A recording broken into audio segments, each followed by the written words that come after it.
The evening was cold. The sun's final rays offered a fleeting comfort in between the seeping shadows that clawed their way towards the horizon and beyond. The shadows of surrounding giants, aged and metallic, with their rusted and twisting veins. They had seen better days, where once they had been symbols of innovation and productivity, they now desperately coughed and spluttered their acrid fumes of monotonous, sustained existence.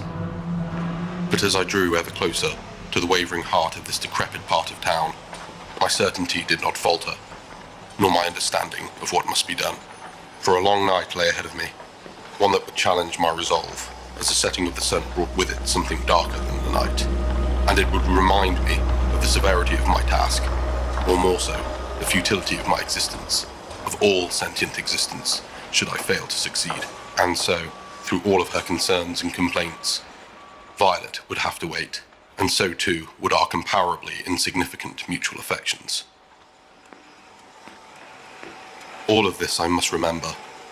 Each one of my footsteps against the harsh concrete floor is the thud of a hammer I revisit, grounding these thoughts incessantly into my mental awareness as I move ever closer to my destination. In the coming hours, I must remember.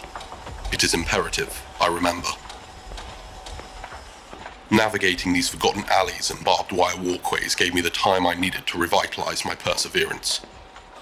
I had tread this path countless times before, but this time was so very different, so important. This time I could have recalled the number of bricks on the pavement that I had passed so far with an acute precision, or confidently speculated at the number of hollowed factory husks I had given a passing glance at on my journey up until this point. My mind was active, and my heart was twitching. The workshop was just ahead. Its exterior still demonstrates a form of unconventional majesty in a way.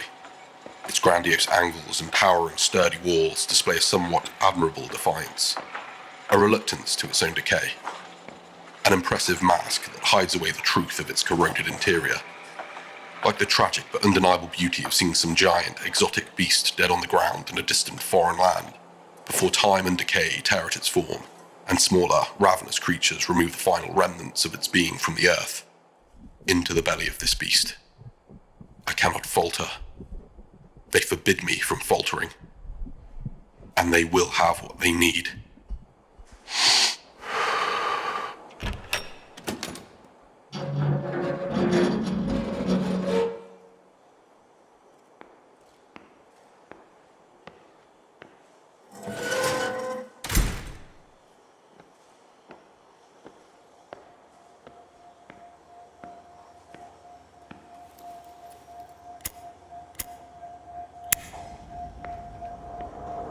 The darkness consumes my senses and thrusts my grip of perception into an alternate domain.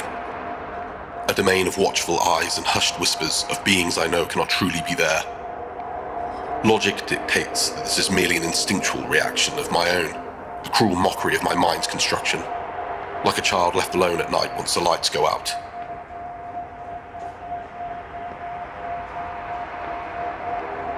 However, recent events have introduced me to things beyond logic, and as a result, I cannot help but ponder as to whether the darkness allows me to perceive another dimension parallel to our own, where my earthly senses, once diluted, enable me to peer into the window of another plane, an alien plane. I must linger no longer, for fear of answers I do not wish to know. I must find the light.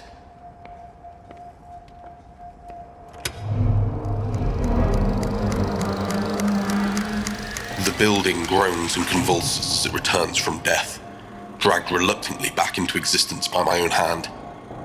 I feel guilt to some extent, refusing to let this sleeping dog lie, but it must breathe again one last time, until my work is done. There can be no other way.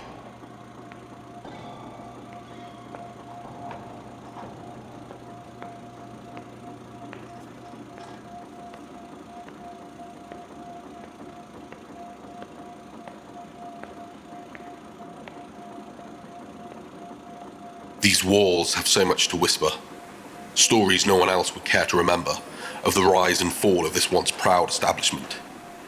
My memories of this place aren't exactly what I'd call fond, but I do look back on my time here with a degree of positive nostalgia. Before assets had to be sold, and livelihoods discarded out of grim necessity.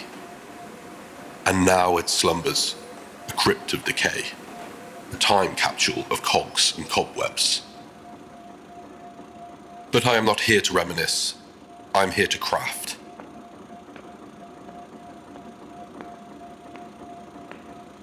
I have wasted enough time already. The shadows grow across the walls and night approaches. I must make haste. For soon he will arrive, the one who lurks in the corners. The one who watches from the abyss, my silent tormentor, who speaks corruption in my ear in a hushed alien tongue. I know his name, he told me, and yet I do not know it. All I know for certain is that his arrival is inevitable, and his presence corrodes all and induces a sickness within me that has no comparison. This has all been for him. I have followed his instructions to perfection. And yet his breath still clings so close to my neck, his gaze burning a chasm into my spine. He watches with vicious intent to ensure my continued precision. I am well aware that I will never truly know what this device is, an irony not lost on me as its creator, but my curiosity is reluctantly inevitable. Too many nights I have spent, eyes sleepless and bloodshot, scouring the corners of my psyche for understanding, but to no avail, as this object and its purpose transcend human knowledge, and I am conscious that this guardian of the shadows has no desire for me to know such things. The sculpture is covered in etchings, symbols and markings completely foreign to me, that whilst carved by my own hand bear no resemblance to any language or alphabet I have ever encountered. But whilst their meanings and origins are entirely alien to me, I still experience a sense of familiarity towards them. A connection that I cannot decipher, but feel must be due to my position as a Watcher's puppet.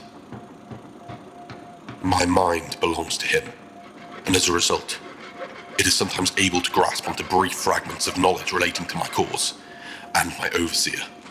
My long night begins now. The shadows twist. I know he is already here.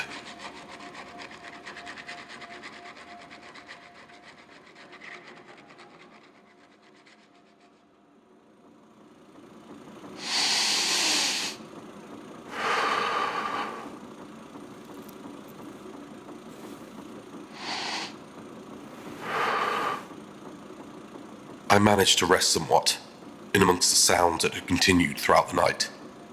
I must persist to reassure myself that they belong purely to the world of the physical, merely that of a dying building as it creaks and sighs in the midnight frost, of pipes groaning behind the walls and floorboards shuddering in respite, instead of some ghoulish terror that haunts the corners of this room.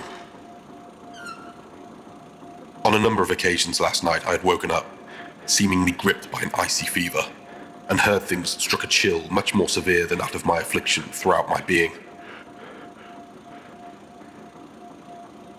Not so much a sound that could be heard, or even a sound at all as such, but more the feeling of a presence that crept around my body as I slumbered. I have lost all grasp of time. What hour is it? What day is it? I'm in the midst of some cruel fever dream, but one that I cannot wake up from, as I am already well awake. The light outside seems desperate, and I can only assume that evening draws near once more. Yet again, Violet would have to wait. My feelings yearn for me to beg her forgiveness, but I am ever aware of my incomplete work and of the cost that will come should that persist. Suddenly, I am overcome by a crippling imbalance in the room, as if faced by a bottomless void. All light seems to leak from my surroundings and contort, before retreating entirely under a veil of darkness that consumes the room. My stomach twists inside of my body, an immediate repulsion to the disease now entering the space surrounding me. I would vomit at my stomach any contents. Once more, the Watcher takes up his post, and whilst I cannot see him, the chattering of his sharp teeth confirm that he is near. His voice slithers instructions into my ear, prophetic murmurs and warnings, dark promises and the words of grim salvation. I will continue my task. Fuller's eye is nearly open. The Watcher showed me the beyond.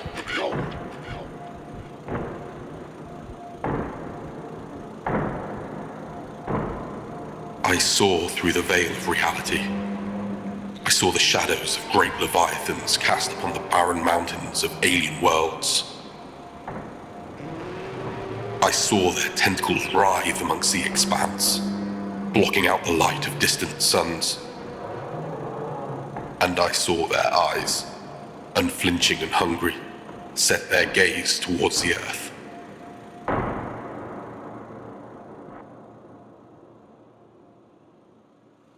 Violet would have to wait.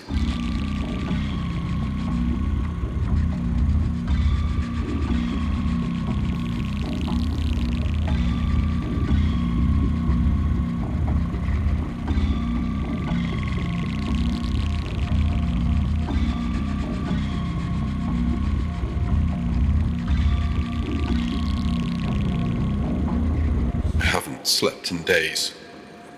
The Watcher controls every aspect of my being. Even sleep offers no respite from his ever-watchful eyes. I have grown to fear my dreams, which have become twisted fragments of my own memory, tainted by the Watcher's hand to offer distorted visions of things I once held dear. Images of Violet, in a time and a place I once knew, but with her face melted and bent beyond recollection. Horrifying dreamscapes threaten to shatter my association with existence. Soon this can all be over. But what is this? Something stirs outside. I can hear it creeping down the corridor towards this very room. An intruder approaches. The Watcher hisses venomously at my back. Who dares to tread into our realm? Clearly someone ill-prepared for the wickedry at play inside these walls. Whose fragile mind will crack and scatter into the winds when exposed to the gateway that leads beyond the veil. But alas, the poor fool proceeds.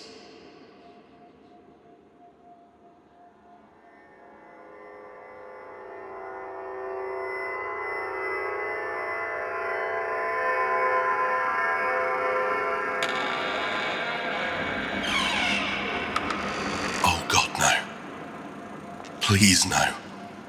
She didn't wait. Why did she not wait? Her tender soul is too innocent to dwell amongst this foul villainy. Her soul will be consumed by the shadows, and those that watch from within them. I can already hear them, creeping along the walls and whispering plans of cruel intent. Poor Violet, the young and unfortunately loyal fool.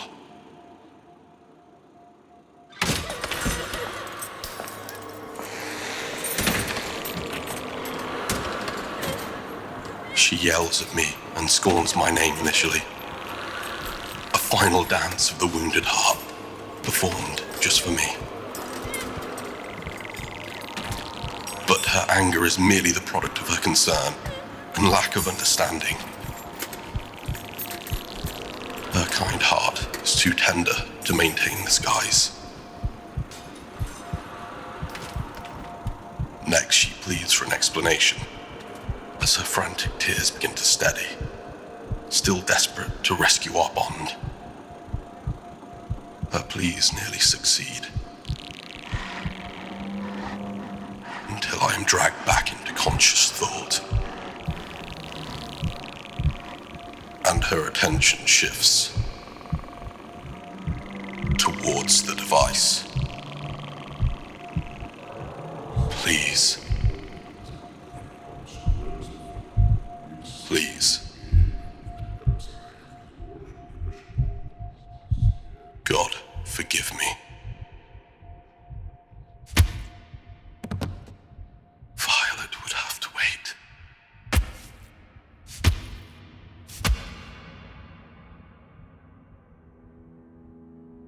She would soon need to be moved before the odor grows too fetid. Soon, for my work is now done.